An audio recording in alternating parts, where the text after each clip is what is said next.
Here's the next chapter in my trip to Sturgis saga. Got this thing back. Pulled this transmission out. It goes in here. Didn't know how to do it, but I wound up having to take out the shocks, or one of them, and the oil tank and battery. That was a pain in the butt. And I couldn't get one bolt out over here. This one right here. But I was trying to avoid pulling that full primary case, but I did. And once I pulled it off, it was real easy. I could get that bolt and everything else. But surprisingly, not that hard to do. I had to pull this shifter off of here because you can see my torque wrenches there. They're a couple feet long, and then I had a piece of pipe. So I had about a 3.5 foot bar, and I couldn't get it through this area here. But here's the primary case, and all the gears and chain and everything is all here. This all came apart pretty easily. Had to buy a couple big sockets to break some of the, two of them. 1 3/16 was for the transmission nut, and a 1.5 inch for the chain drive part. There's the small socket for the transmission there. But I got it pretty much all apart, and it was a good time to clean it, so I cleaned it all. Had a lot of Sturgis mud and grease, and I had an oil leak. And that developed right after they fixed it the first time. They didn't cause it, but here's the seal, and I can see there was this looks like it might be the good one. But at any rate, I ordered some more seals, and that just slips over this two lines here. I just got them capped for now to keep water and stuff out. I keep cleaning pieces and then washing it. Looks like I got a little more dirt and stuff in there, and some here on the frame, and a little grease here, and I've got some spray cleaner,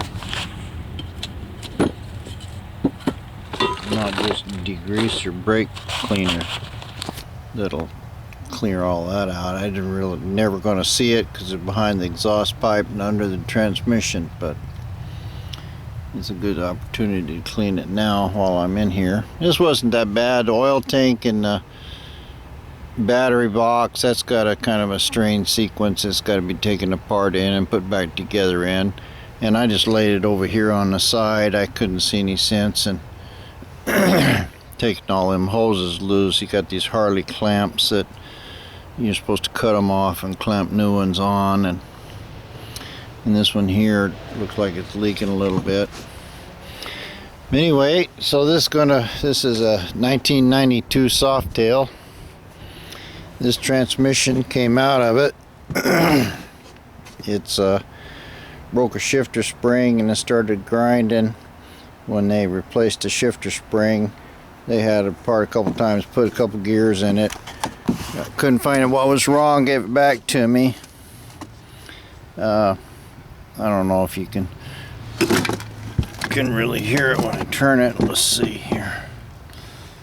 Let me get this up.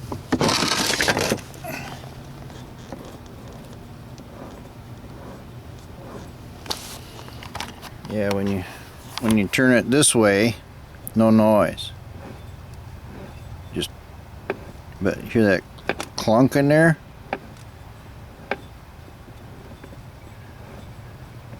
Clunk again. Clunk. This way is fine. So this is on the deceleration right there. It's it's hitting something, and it makes a hell of a noise when you're driving it. So I got another one coming from UPS, should be here today. That was $415 for a rebuilt brand new case, and 2006 Softail gears. So anyway, this will be kind of a video. I should have taken a video of how to take it apart. Wasn't thinking of it. But I will have a video of putting it back together, and we'll catch up with you on that later. It's the end of the day, but here's my new transmission. Now I just got to get it in there. There it is in. I bolted the transmission loosely to the bracket, and then put it in place, and I bolted on the primary cover here. I just put 2 bolts there in the transmission, and the ones in the motor snugged it up good. I'm gonna have to put a bushing there on that shaft. The transmission's got the old one. New bushing didn't come with this transmission. But it's in there pretty snug. I can wiggle it a little bit. So what I want to do is, right now I'm going to bolt down these mounts here on the transmission. I don't know if you can see them down in there. Those are the ones that holds the bracket to the frame. I'm going to bolt those all down good and snug, because this one down in here, you can't see it. Yeah, you can barely see it right there at the corner. The only way I can really tighten that one is to have this primary cover off.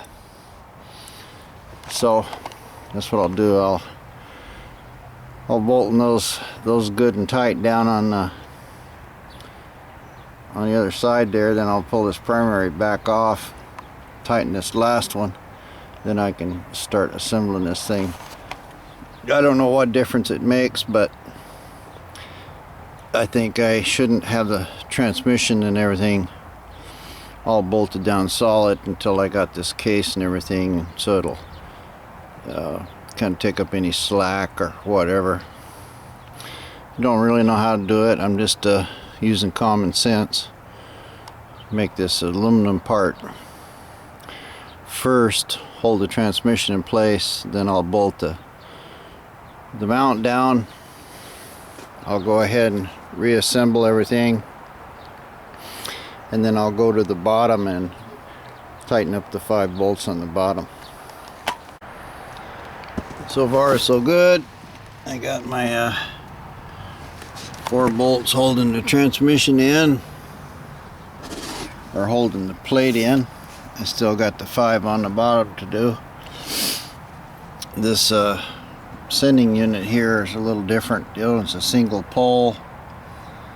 I may have to change that out, or I may have to rewire it.